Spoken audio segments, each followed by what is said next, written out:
আমার কোরবানি, আমার কামাইকৃত, আমার রুজি রোজগারের যে টাকাগুলো আছে, এই টাকাগুলা কি আমার হালাল আছে না হারাম আছে, কোন অংশটা আমার হালাল আছে আর কোন অংশটা আমার হারাম আছে, এই অংশটা যদি আমরা একটু যাচাই করে যদি আমরা কোরবানি দিই, তাহলে ইনশাআল্লাহ কোরবানি আমার হালাল হয়ে যাবে। কোরবানি হালাল হওয়ার জন্য 2 নাম্বার মৌলিক বিষয় হইল টাকা লাগবে হালাল, আর 3 নাম্বার বিষয় হইল শরীয়ত মোতাবেক কোরবানি করতে হবে। নবীজি যেভাবে বলতে সেইভাবে কোরবানি করা। এই কথা প্রতি বছর আমি বলি। এখানে যতদিন যাবৎ আমি নামাজ পড়াইতেছি ততদিন যাবতই আমি এই কথা বলতেছি, প্রায় 10 বছর চলে। এই 10 বছর পর্যন্ত এই আলোচনা আমি করতেছি, কিন্তু এরপরও দেখা যায় মসজিদ থেকে বাহির হয়ে যাওয়ার পরে যে সেই কোরবানি দিব, আমি হুজুরের কথা শোনার লাগে খেয়ে নিজের দলিল নিজে। আল্লাহর নবী কিভাবে বলছে এইভাবে দেখার কোনো দরকার নাই। নিজে নিজে চিন্তা ফিকির করিয়া নিজেরাই দলিল দিয়া নিজেরাই কোরবানি দেয়। এই কোরবানি দিতে যাইয়া দেখা যায় 2 জনে হয় 1 নাম। যদি 6 জনে কোরবানি দেয়, 6 জনের কোরবানির মধ্যে হয়ে যায় 8 নাম। যদি 3 জনে কোরবানি দেয়, 3 জনের কোরবানির মধ্যে 2 জন হইল 2 নাম, আর 2 ভাইয়ে শেয়ার হইয়া হইল 1 নাম। কোরবানি হবে? কে কোন কোরবানি হবে? বুঝেন নাই বিষয়টা? আমরা 2 ভাই আছি, এটা কাউকে জানাইলাম না, না জানাইয়া আমরা 2 ভাই টাকা নিয়া বাকি 3 জনের সাথে অথবা 4 জনের সাথে আমরা 2 ভাই একসাথে 1 বন্ড শেয়ার হয়ে গেলাম। কোরবানি হইব? 1 নাম 2 ভাগ হইতেছে। তারা এই বস্তু নিয়ে বাড়িতে 2 ভাগ করে, 2 ভাগ করিয়া, অর্থাৎ বাজার থেকে বস্তু কিনে আয়না একসাথে কিনে নিয়ে আইলো আর কি 10 কেজি আয়না হন বাড়িতে আয়না। তারা 2 ভাই বাস আলাদা আলাদা 5 কেজি করে মাপকে নিল। এই বাজার থেকে কিনে আয়না বস্তু বন্টন করে নেওয়া যে কথা, আপনারা যে কোরবানি দিয়েছেন এই কোরবানির বস্তু 2 ভাগে বন্টন করে নেওয়া একই কথা, এটা কোরবানি না। কিন্তু কোরবানি আমি তো ভাগ করে নিলাম 2 ভাগ, 2 ভাইয়ে 1 ভাগ দিলাম, কিন্তু আমার কোরবানি তো নষ্ট হইল। কিন্তু আমার সাথে যে আরো 4 জন অথবা 5 জন অথবা 3 জনে কোরবানি দিল, এই 5 জনের কোরবানি আমি নষ্ট করে দিলাম। অথচ পরবর্তীতে আমি জানতেছি, পরবর্তীতে জানা হইতেছে যে অমুকে নাম দিছে 2টা, 2 ভাইয়ে 1 নাম দিছে। আমাদের সাথে যে কোরবানি দিল, যদি শরীয়ত মোতাবেক যদি আমরা মানতে চাই, তার নামে মামলা দেওয়ার দরকার আছে। কারণ আমার এত বড় কোরবানিটা নষ্ট করে দিছে। আমি যে কোরবানি সুপারিশ করে আমাকে জান্নাতে নিয়ে যাবে, যে কোরবানি করার জন্য এত মেহনত করতেছি, সেই কোরবানিটা তার জন্য নষ্ট হয়ে গেছে, তার নামে মামলা করার দরকার। কথা বলেন ঠিক কিনা? মামলা করার দরকার। কিন্তু আমরা হাসে গেলায় ফেলায় দিতেছি, আমার সুন্দর কোরবানিকে নষ্ট করে দিতেছি। অথচ আমরা যাচাইও করি না, বাছাইও করি না। এই জন্য নবীজি বলেছেন শরীয়তের ভিতরে তোমরা কোরবানি করবা, আমি নবীজি যেভাবে বলছি সেইভাবে কোরবানি করবা। তাহলে শরীয়তের বিধিবিধান মাইনা যদি তুমি কোরবানি করতে পারো, তাহলে তোমার কোরবানিকে আল্লাহ তাআলা কবুল করে নেবেন। 7 জন পর্যন্ত কোরবানি দেওয়া যাবে। 7 জনের মধ্যে 6 জনের টাকা হইল হালাল, 6 জনের নিয়ত হইল সহি। 6 জনের টাকা হালাল, 6 জনের নিয়তও সহি। কিন্তু 1 জনের টাকা হালাল না, একজনের নিয়ত সহি না। একজনের টাকা হালাল না, একজনের নিয়ত সহি না। 6 জনের কোরবানি নষ্ট হয়ে যাবে। এই জন্য শরীক নেওয়ার সময় খুব চিন্তা ফিকির কইরা শরীক নেওয়া, শেয়ার নেওয়ার সময় খুব চিন্তা ফিকির কইরা শেয়ার নেওয়া। আমি নামাজি মানুষ, আরেকজন নামাজির সাথে আমি মিলবো। আমি দিনদার মানুষ, আমি আরেকজন দিনদারের সাথে মিলবো। আমার টাকা হালাল, আরেকজন হালাল টাকা ওলার সাথে আমি মিলবো। যদি মিলতে পারি তাহলে মিলবো, আর যদি মিলতে না পারি তাহলে আমি একা একা কোরবানি দিব। বড় বড় কোরবানি দেওয়া লাগবে এটা এরকম না। আমার যতটুকু সামর্থ্য আছে সেই সামর্থ্য অনুযায়ী আমার একটা ছাগল কোরবানি দেওয়ার সামর্থ্য আছে, এই ছাগলটাই আমি কোরবানি দিয়া দিব আল্লাহর জন্য। আল্লাহ তাআলা আমার কোরবানিকে কবুল করিয়া দিবেন। এজন্য আল্লাহ তাআলা ভালোটা চান, মন্দটা চান না। আল্লাহ তাআলা গলতকে চান না, আল্লাহ তাআলা হারামকে চান না, আল্লাহ তাআলা হালালকে চান। হুজুর পাক সাল্লাল্লাহু আলাইহি ওয়াসাল্লাম বলেছেন যে 7 জন কুরবানি দেওয়া যাবে, কিন্তু একা দেওয়া উত্তম। একা দেওয়া কি? একা কুরবানি দেওয়া উত্তম। কারণ হালাল থাকলে আমার আছে, হারাম থাকলে আমার আছে। হালাল যদি হয় আমারটা আমি জানি, হারাম যদি হয় আমারটা আমি জানি। আমারটা আমি জানি, আর আমার দ্বারা কারো ক্ষতিও হইল না, আমার দ্বারা কারো কোরবানিও নষ্ট হইল না, যা হয় আমারটাই হইল। এই জন্য নবীজি বলেছেন যে একাই কোরবানি হইল সবচেয়ে উত্তম। আর যদি তোমরা শেয়ার নিয়ে কোরবানি করো তাহলে যাচাই কইরা কোরবানি করো, যার সাথে তুমি শেয়ার হইবা তার টাকা হালাল আছে কিনা, তার নিয়ত সহি আছে কিনা। এজন্য প্রথম নাম্বার কারণটা হইল নিয়ত লাগবে সহি। কুরবানি করার মৌলিক 4টে বিষয়, সেই মৌলিক 4টে বিষয়ের মধ্যে প্রথম নাম্বার কারণ হইল, প্রথম নাম্বার মৌলিক বিষয়ের মধ্যে প্রথম নাম্বার বিষয় হইল নিয়ত লাগবে সহি। কারণ নিয়ত যদি সহি না হয়, বুখারী শরীফের প্রথম নাম্বার হাদিস, লম্বা হাদিস, এই হাদিসের মধ্যে আল্লাহর নবী বলে দিয়েছেন ইন্নামাল আমালু বিন্নিয়াত, নিয়ত তোমরা সহি করে নাও। নিয়ত যদি সহি হয় তাহলে তোমার কোরবানি কবুল হবে, নিয়ত যদি সহি না হয় তাহলে তোমার কোরবানি কবুল হবে না। আমি নিয়ত করলাম সহি, এই বছর কোরবানি দিবই। আমি নিয়ত করলাম সহি, এই বছর যে আমি কোরবানি দিতেছি, এই কোরবানিটা শুধু একমাত্র আল্লাহর জন্য আমি কোরবানি দিব, দুনিয়ার কাউকে দেখানোর জন্য আমি কোরবানি দিব না।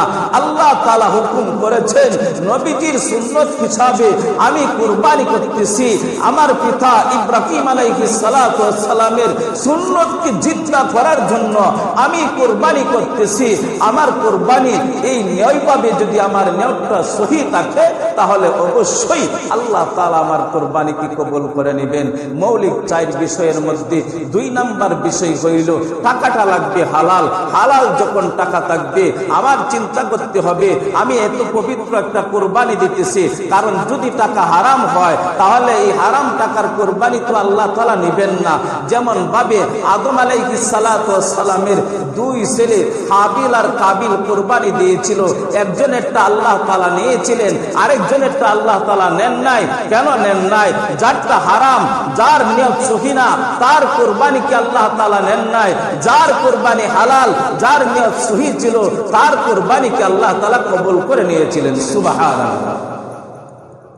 তা আল্লাহ তাআলা হারামটা নেন নাই, আল্লাহ তাআলা হারামটা নেন নাই, আল্লাহ তাআলা হালাল নেন। যদি আমি জানি যে আমার কোরবানির মধ্যে গলদ আছে, আমি যদি জানি আমার টাকার মধ্যে গলদ আছে, নিশ্চিত আপনি জেনে রাখেন কোরবানি দিয়েছেন, গোশত খাইছেন, সব মানুষে জানছে কোরবানি দিয়েছে, আশেপাশের লোকজনে জানে কোরবানি দিয়েছি, আত্মীয় স্বজনও জানে যে আমি কোরবানি দিয়েছি, এতটুকুই শেষ। কিন্তু আল্লাহ পর্যন্ত এই কোরবানি পৌঁছবে না। এজন্য আমরা সকলেই চিন্তা করব, চেষ্টা করব আমার রুজি রোজগারের মধ্যে যে টাকাটা হালাল অংশ আছে সেই হালাল অংশ টাকাটা দিয়া আমি কোরবানি করব, হালাল অংশ দিয়ে আমি কোরবানি করব। আর যখন আমরা কোরবানি করতে যাই, আমরা যখন শেয়ার নিব আমরা যাচাই করে নিব। কি করে নিব? যাচাই করে নিব। যদি মনে করেন যে না অমুকরে কোরবানির যদি আমি শেয়ার না নিই তাহলে বন্ধুত্ব নষ্ট হয়ে যাবে, বন্ধুত্বর ঘাটতি হবে, আপনার কোরবানি আল্লাহর কসম হবে না, আপনার কোরবানি আল্লাহর কসম হবে না। আমি জানি তার টাকা হালাল না, আমি জানি যে তার টাকা হালাল না, কারণ হালাল আর হারামের সাথে শরীয়ত এমন একটা বিষয়, শরীয়ত এমন একটা বিষয়, হালাল আর হারাম এমনই একটা বিষয়, বাপ আর সন্তানকে আলাদা করিয়া দেয়, বাপ আর সন্তানকে পৃথক করিয়া দেয়। হযরত আবু বকর সিদ্দিক রাদিয়াল্লাহু তাআলা আনহু উনি যখন বদরের যুদ্ধের মধ্যে গেছেন যুদ্ধ করার জন্য, ওনার বিপক্ষে হইল ওনার সন্তান, ওনার বিপক্ষে হইলে ওনার ছেলে, ওনার ছেলে হইল আবু জাহেলের পক্ষে, আর হযরত আবু বকর সিদ্দিক রাদিয়াল্লাহু তাআলা আনহু হইলেন বিশ্ব নবীর পক্ষে। দুইজন যখন যুদ্ধের ময়দানে, যখন বদরের প্রান্তে, যখন যুদ্ধের ময়দানে যখন যুদ্ধ করে, যুদ্ধ করতে করতে করতে করতে এক পর্যায়ে যায় দেখা গেল বাপ আর সন্তান দুজন পাশাপাশি হয়ে গেছে যুদ্ধ করতে করতে। কারণ সন্তান ছেলে হইল আবু জাহেলের পক্ষে, আর আবু বকর কার পক্ষে? আবু বকর হইল নবীজির পক্ষে, দ্বীনের পক্ষে, সত্যের পক্ষে, ন্যায় পক্ষে, অন্যায়ের পক্ষে না। আবু জাহেল হইল সত্যের পক্ষে। আবু জাহেলকে তার আব্বা পরবর্তীতে মুসলমান হয়ে গেছে, হযরত আবু বকরের ছেলে পরবর্তীতে মুসলমান হয়ে গেছিল। মুসলমান হয়ে যাওয়ার পরে বাপ আর ছেলে দুইজনে কথাবার্তা বলতেছেন যে বাবা, আমি তো বদরের যুদ্ধের ময়দানে যে যুদ্ধ করতে গিয়েছিলাম, আমি তো আবু জাহেলের পক্ষ নিয়ে যুদ্ধ করতে গিয়েছিলাম, আর আপনি নবীজির পক্ষ নিয়ে আপনি যুদ্ধ করতে গিয়েছিলেন, কিন্তু যুদ্ধ করতে করতে আমার তরবারিও হাতে, আপনার তরবারিও হাতে, আপনি কিন্তু কয়েকবার আমার তরবারের নিচে আসছিলেন, কিন্তু অনেক সুযোগ ছিল, ছেলে বলতেছে অনেক সুযোগ ছিল, কিন্তু আমি আপনাকে বাবা বলে আপনার কল্লাটাকে আলাদা করি নাই, শুধু এতটুকু মানবতা আমি সেই দিন দেখাইছিলাম। তখন সেই সময় সাথে সাথে হযরত আবু বকর সিদ্দিক রাদিয়াল্লাহু তাআলা আনহু ছেলেকে উত্তর দিল, হে ছেলে, জানিয়া রাখো, আল্লাহর কসম করে বলতেছি, আল্লাহর কসম করে বলতেছি, সেই সময় যদি আমার এতটুকু সুযোগ থাকতো, আমি যদি তোমাকে দেখতাম, আমি তোমাকে একবারও সুযোগ দিতাম না। সাথে সাথে দ্বীনের জান্ডাকে তৈরি করার জন্য, দ্বীনের জান্ডাকে উঁচু করার জন্য, নবীজির দ্বীনকে তাজা জিন্দা করার জন্য তুমি সন্তানের গলায় আমি তরবারি চালাইতে একটুকু দ্বিধাবোধ করলাম না। সুবহানাল্লাহ। এর নাম হইল দ্বীন, এর নাম হইল দ্বীন। আর আমরা অনেক সময় দেখা যায় বন্ধুত্ব নষ্ট হয়ে যাবে, তার টাকা হারাম, তার টাকা হারাম আমি জানি, তার টাকা হারাম, তার টাকা হারাম, তার টাকা হারাম জানি, এরপরও জানিয়া শুনিয়া তাকে শেয়ার লইতেছি। কেন? যদি না লই তাহলে বন্ধুত্ব নষ্ট হয়ে যাবে, খাতির নষ্ট হয়ে যাবে, প্রেম ভালোবাসা নষ্ট হয়ে যাবে। এরকম হয় কিনা আমাদের বেলা? হয় না? আল্লাহর কসম, আপনার কোরবানি হবে না। যারা যারা শেয়ার নেবেন, যে কয়জনে একসাথে কোরবানি করবেন, একজনেরও কোরবানি হবে না। কারণ জানি ওই ব্যক্তির টাকা হারাম, ওই ব্যক্তির টাকা হারাম, ওই ব্যক্তির টাকা হারাম থাকার কারণে যদি 4 জন 5 জন 3 জন 7 জন যে কয়জনে কোরবানি দিব, একজনেও কোরবানি হবে না। এই জন্য কোরবানি করবে একটু যাচাই করে করার দরকার না? এখন যাচাই করে লওয়ার দরকার কিনা? আমরা 2 জনে 3 জনে 4 জনে 5 জনে যে কয়জনে 6 জনে 7 জনে যে কয়জনে আমরা কোরবানি করব, আমি দেখব আমি 5 ওয়াক্ত নামাজি, আমি যার সাথে কোরবানি দিতেছি ওই ব্যক্তি 5 ওয়াক্ত নামাজি কিনা, আমি দিনদার মানুষ, আমি যার সাথে কোরবানি দিতেছি সে দিনদার কিনা। যদি দিনদার হয়, আমি আমার যে টাকা হালাল, আমি যার সাথে কোরবানি দিতেছি তার টাকাটা হালাল কিনা। বন্ধুত্ব, প্রেম, প্রীতি সব বাদ দেন। দুনিয়া দিনের বেলা দিনকে টিকিয়ে রাখার জন্য, দিনের জন্য আমার কবরের মধ্যে আমি যাব, বন্ধু কিন্তু যাবে না। বন্ধু যাবে? আমার কবরের মধ্যে আমি যাব, আশেপাশের বন্ধু যাবে না। আমার কবরের মধ্যে আমি যাব, আমার সমাজের মানুষ কেউ যাবে না। এই জন্য আমার কবরের মধ্যে আমারই যাইতে হবে। এই জন্য আমি যে কোরবানিটা করব, এই কোরবানি আল্লাহর নবী বলেছেন, আল্লাহর নবী বলেছেন এই কোরবানিতে হাসরের ময়দানে এই একটা কোরবানি, এই ছাগল তুমি কোরবানি দিয়েছো, এই ছাগলটা 70,000 মণ ওজন হইয়া তোমার নেকের পাল্লার মধ্যে তুলে দেওয়া হবে। সুবহানাল্লাহ। 70,000 মণ ওজন বানাইয়া আল্লাহ তাআলা তোমার নেকের মধ্যে, নেকের পাল্লার মধ্যে উঠাবে। এটা একটু যাচাই করতেন না? এখন যাচাই করার দরকার আছে না? 1% জায়গা কিনতে যায়া, 1% জায়গা কিনতে যায়া স্যান্ডেল ক্রয় করে এলাম শুধু খালি কাগজ দেখতে দেখতে। মাত্র জায়গা কিনবেন 1%, অথচ 5% যে যতটুকুই করেন, কিন্তু কাগজ যতক্ষণ পর্যন্ত কাগজ আপনি সহি বুঝে না পান, ততক্ষণ কি আপনি জায়গা নেবেন? কি করেন, নেবেন? জায়গা নেবেন? কেন নেবেন? এটার মধ্যে এত যাচাই কেন করতেছেন? আর যে কুরবানিটা হাসরের ময়দানে আমাকে সুপারিশ করে জান্নাতে নিয়ে যাবে, যে কুরবানিটা হাসরের ময়দানে আমাকে সুপারিশ করে জান্নাতে নিয়ে যাবে, সেই কুরবানিটার বেলাকে একটু যাচাই করার দরকার আছে না নাই? না যার সাথে মন চায় তার সাথে দিয়া দিবেন? না, নবীজি না করে দিতে পারেন, অসুবিধা নাই, কুরবানি হবে না। দিতে পারি, অসুবিধা কি? যার সাথে মন চায় তার সাথেই কোরবানি দিতে পারবো, কোনো অসুবিধা নাই, কিন্তু কোরবানি হবে না। আল্লাহ তাআলা হারামকে পছন্দ করেন নাই, হালালকে আল্লাহ তাআলা পছন্দ করেন। এজন্য সামনে কোরবানি আসতেছে। আজকে জিলহজ চাঁদের দ্বিতীয় চাঁদ, 2 দিন। সামনে কোরবানি আসতেছে। আমরা যারা পরামর্শ করতেছি, যারা কোরবানি করব, আমরা সকলেই এই যাচাই করে করবো ইনশাল্লাহ। করবো না? যাচাই করে করবো না ইনশাল্লাহ? গোলাকান্দা হাড়ে মাটির ডাকনা আছে না? মাটির ডাকনাও তো কিনা লাগে, কেনা লাগে না? মাটির ডাকনাও তো কিনা লাগে।